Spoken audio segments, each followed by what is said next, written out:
I started my high school in Rustenburg, and I got my matric at Zinyaville Secondary School. And I remember in standard 9, I didn't know actually what to do after school. And we had a career day. And as part of the career day, I was then intrigued by this accounting profession. During my standard 8, 9 years, I was quite good in accounting and maths. So I eventually thought, let me try this accountancy thing. It might just do something for me. And then I went on to the University of Pretoria, where I did my BCom in accounting sciences. I got my honors there as well. A great public sector CFO, I think you have to start with leadership and ethical leadership. For a number of years, the public sector specifically has been plagued by a lot of controversies, especially when it comes to compliance with legislation and issues of fraud and corruption. So I think at the top of my head, the first would be ethical leadership, because at the end of the day, the people that you are leading as a CFO, need an exemplary figure that they can actually follow and be able to be public servants that we require, obviously, in this city of ours. And then, more than that, I've always believed in investing in young people. I think when I was first appointed in the city, one of the messages that I was communicating to my direct reports was to appoint a lot of young people. And it's really to bring new ideas into the system and to make sure that, as and when people that are ready for retirement are leaving the organization, we are able to then continue. As a city, I think there's an ever-changing world, and we need to be ready with new ideas on how we can actually take the city forward. And I think as a municipality, if we don't create those opportunities, it then becomes a problem for us as a city and the people that we actually serve as a municipality.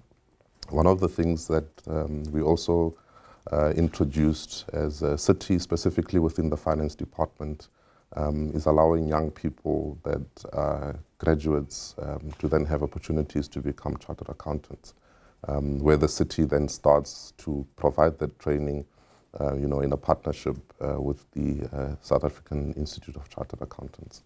One of the things within the profession that we are always encouraged to do is mentoring, coaching, and developing of people that actually come, after us. And it was a culture that for 8 years, I got accustomed to. So when I left the Auditor General to join the city, one of my passions was to actually introduce something similar in the City of Tshwane. And I think specifically for 2 reasons.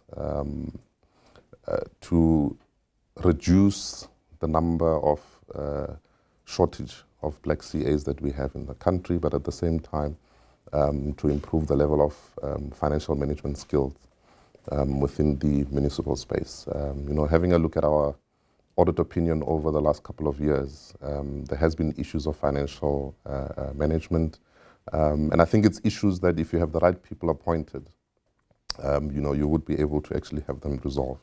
In the public sector environment, the pressure is there, but at the same time, it's very challenging to your ethics.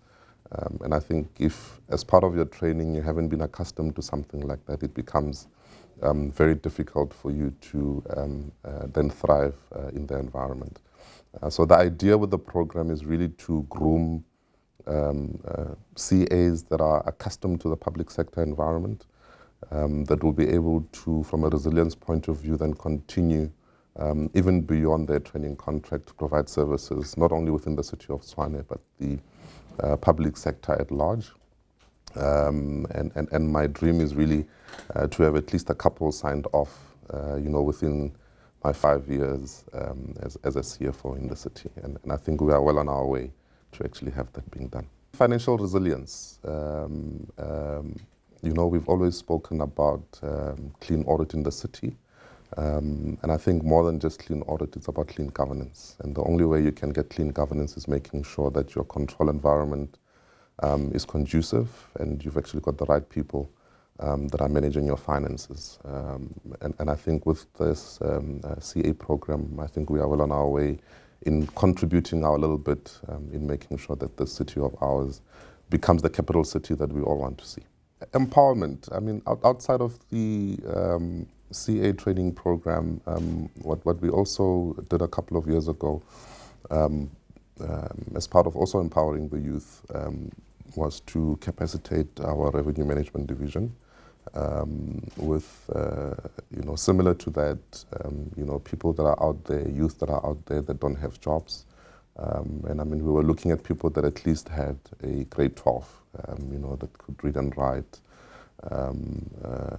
preferably with mathematics. And I think that program has given us a lot of fruit. I mean, a lot of those people, call our consumers on a daily basis to remind them to pay for their accounts. Some of them will go out and assist with issues of meter readings.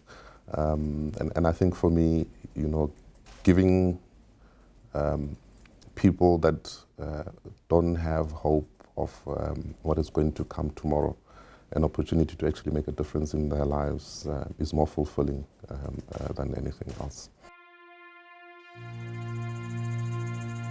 When my name was announced as a young CFO, I thought I didn't hear properly. I had to just sit and make sure that it was actually my name that was read out. But it's a feeling that it's very difficult to actually explain. The CFO awards process was quite daunting. I think for the first time in the 3 years that I've actually participated, this year was particularly a difficult one. And I think, in the 3 years, I've always thought about how do you prepare and what do you prepare? Because I think it's something that we struggle to do as people, to tell or to share some of the best things that we do. We quickly forget about the little things that we do that actually make a big difference, within our work environments. This year, from a preparation point of view, I decided to look at very high-level things. With the interviews for the awards themselves, it was really just recollecting things that actually happened over the last 12 months in sharing it. Because I think sometimes, when you have a script that you must read from, you tend to forget and confuse yourself. So it was really just relaying the experiences that I had for the last 12 months. Hey, the sun shines bright, may the sun shine bright on you. Hey, the sun shines bright, may the sun shine bright.